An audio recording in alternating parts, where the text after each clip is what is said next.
तो महिंद्रा की स्कॉर्पियो में एयरबैग्स नहीं है। खैर ये मैं नहीं कह रहा हूं, ये कहना है श्री राजेश मिश्रा जी का, जो कानपुर के निवासी हैं। एंड इसी चीज को लेकर के उन्होंने महिंद्रा ग्रुप के जो चेयरमैन है श्री आनंद महिंद्रा जी, उनके खिलाफ एफआईआर भी कर दी है, बेसिकली उनके खिलाफ। एंड आनंद महिंद्रा जी के अलावा यहाँ पे 12 लोग और हैं जिनका नाम इस एफआईआर में डाला गया है, बेसिकली जिनको और कल्प्रिट ठहराया गया है। एंड इस एफआईआर के बाद ये बेसिकली जो कंट्रोवर्सी है काफी ज्यादा बढ़ गई है। एंड इसको लेकर के महिंद्रा ने अपना भी रिप्लाई दे दिया है। एंड आज के इस वीडियो में मैं इसी पूरे मामले से जुड़ी सारी डिटेल्स आपसे शेयर करूंगा। तो स्वागत है आप सभी का चैनल पे और इस एक और नए वीडियो में। तो चलिए फिर बिना टाइम वेस्ट किए वीडियो स्टार्ट करते हैं। तो पूरा मामला ये है कि जो राजेश मिश्रा जी हैं, इन्होंने अपने बेटे अपूर्व मिश्रा को काफी समय पहले एक महिंद्रा स्कॉर्पियो, जो बेसिकली क्लासिक है स्कॉर्पियो, वो गिफ्ट करी थी। एंड अपनी इस स्कॉर्पियो में अपूर्व लखनऊ से कुछ लोगों के साथ कानपुर वापस लौट रहे थे। रास्ते में उनका एक्सीडेंट हो जाती है एंड मौके में ही उनका निधन हो जाता है। और इसी तरह फिर एक बाप अपने बेटे को खो देता है। तो ये वाकई एक गंभीर मुद्दा है। यहाँ पे एक आदमी ने अपना जीवन खोया है, यहाँ पे एक पिता ने अपना बेटे को खोया है। एंड इस एक्सीडेंट के दौरान ये जो स्कॉर्पियो होती है, इसके जो एयरबैग्स होते हैं वो डिप्लॉय नहीं होते हैं। एंड यहाँ पे जो राजेश मिश्रा जी हैं, उनको लगता है कि अगर एयरबैग्स खुल गए होते तो शायद उनके बेटे की जान बच गई होती। इसी चीज को परस्यू करते हुए ये लोकल कोर्ट में जाते हैं। बेसिकली ये जो मैटर है ये काफी पुराना है, ये है 14 जनवरी 2022 का। एंड फाइनली जब वो लोकल कोर्ट गए तो वहां से अब जाकर के उनको अप्रूवल मिल जाती है कि वो एफआईआर कर दें। एंड फाइनली 23 सितंबर 2023 को, मैंने कि ये बात है 14 जनवरी 2022 की, उसके बाद अभी जाकर के 23 सितंबर 2023 को कानपुर में वो एफआईआर कर देते हैं आनंद महिंद्रा के समेत 12 और लोगों के खिलाफ। तो यहाँ पे एक ट्विटर अकाउंट पीयूष राय के अकाउंट से ट्वीट किया जाता है, FIR registered against Mahindra chairman in Kanpur UP. Rajesh Mahindra, a UP's Kanpur resident, gifted Mahindra Scorpio to his son Apurv Mishra. On 14th January 2022, Apurv, returning to Kanpur from Lucknow in Scorpio, met with an accident and died. He was wearing the seat belt, but the airbag did not open. Rajesh Mishra alleged he found out that there was no airbag installed in the vehicle. तो main controversy यहीं से start होती है, जैसा यहाँ पे लिखा है इन्होंने कि उनको कहीं से पता चलता है कि गाड़ी में एयरबैग इंस्टॉल्ड ही नहीं थे। तो बेसिकली ये बात है 2022 की, यानी कि उससे पहले ही जब भी गाड़ी आ रही थी उस वक्त तक 2 एयरबैग तो मैंडेटरी हो ही चुके थे। एंड यहाँ पे इनको किसी ने बता दिया कि गाड़ी में एयरबैग इंस्टॉल ही नहीं थे। तो यहाँ से मुझे लगता है कि पूरी ये कंट्रोवर्सी स्टार्ट हुई है, जो चीज़ इन्होंने फिर बेसिकली इसको परसू किया है। एंड अभी जाकर के ये एफआईआर हुई है। खैर अभी आगे बढ़ते हैं। Mishra moved the local court and now an FIR has been registered against Mahindra chairman Anand Gopal Mahindra and 12 others। बाकी ये आप FIR की कॉपी देख सकते हो। तो यहाँ पे अगर पूरा डिटेल जो इस FIR में लिखा गया है, ये the unfortunate accident occurred on 14 January 2022 as doctor Apoorv and his companions were returning to Kanpur from Lucknow. Despite all occupants diligently fastening their seat belts, the car collided with a divider due to reduced visibility caused by a thick fog. Subsequently, the vehicle overturned multiple times, resulting in the tragic loss of Apurv Mishra's life right at the accident scene. तो यानी कि जब वो लखनऊ से कानपुर लौट रहे थे, जनवरी का टाइम था, ठंड का टाइम रहता है, बहुत कोहरा रहता ही है, तो वो फॉग था और वो डिवाइडर से टकरा जाती है गाड़ी, मतलब due to low visibility.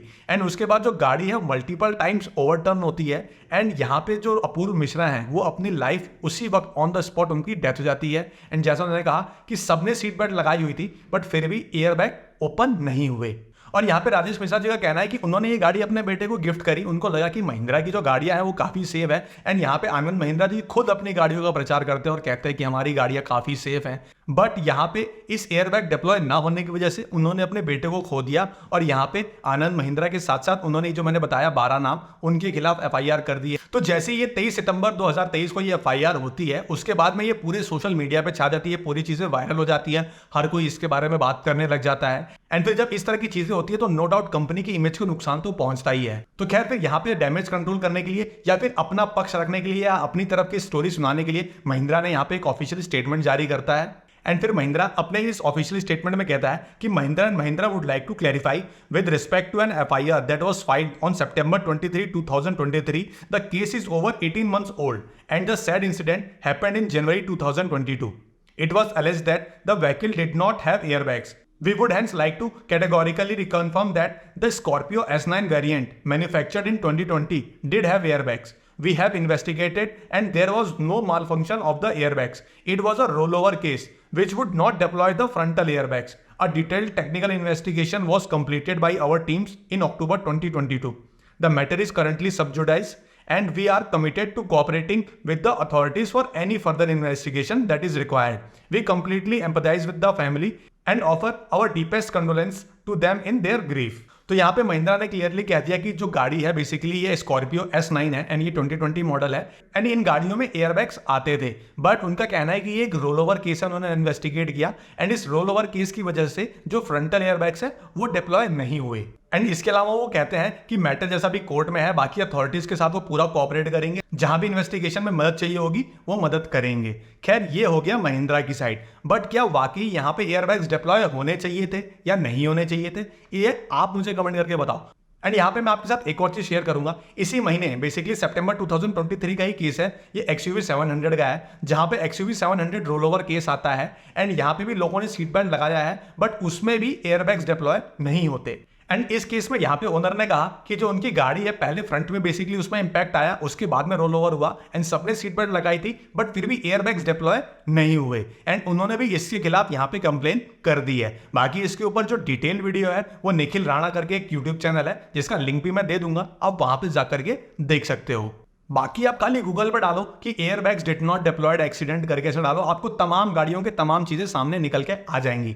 So my point is कि जो एयरबैग होते हैं ये नेसेसरी नहीं है कि हमारी जान बचा ले, बट एयरबैग से हमारी जान बचने में बहुत मदद मिलती है। तो अगर एक्सीडेंट होता है तो स्पेशली जो हमारा सर हो गया वो किसी हार्ड सब्सटेंस को हिट करने से पहले एयरबैग उसको रोक देता है। मतलब कि हम डैशबोर्ड में लड़ने से पहले या स्टीयरिंग व्हील में लड़ने से पहले या फिर विंडशील्ड में लड़ने से पहले या फिर किसी भी एक हार्ड सब्सटेंस में लड़ने से पहले airbag basically fraction of second में डिप्लॉय हो जाता है, तुरंत उसमें गैस भर जाती है, तुरंत वो ओपन हो जाता है और हम कहीं भी इधर उधर हिट करने से पहले बच जाते हैं। और अगर मैं बेसिकली डेटा की बात करूं तो लगभग 30 से 35% के एक्सीडेंटल केसेस में जो एयरबैग की मदद से जो ड्राइवर होता है उसकी जान बच जाती है। तो यहां पे मुझे लगता है कि सरकार को इस तरह के जो भी चीजें हो रही हैं उसका कॉग्निजेंस लेना चाहिए, इस चीज को सीरियसनेस के साथ देखना चाहिए, कुछ कठोर नियम कानून बनाने चाहिए। बाकी आप मुझे कमेंट करके बताओ कि यहाँ पे जो महिंद्रा ने इसके खिलाफ अपना रिप्लाई दिया है, आप महिंद्रा के रिप्लाई से कितना सेटिस्फाइड हो। बाकी अगर वीडियो पसंद आया तो लाइक करना मत भूलना, चैनल पे नए हो या अभी तक सब्सक्राइब नहीं किया तो प्लीज सब्सक्राइब द चैनल। फिर मिलेंगे आपसे किसी और वीडियो में, तब तक के लिए जय हिंद, जय भारत।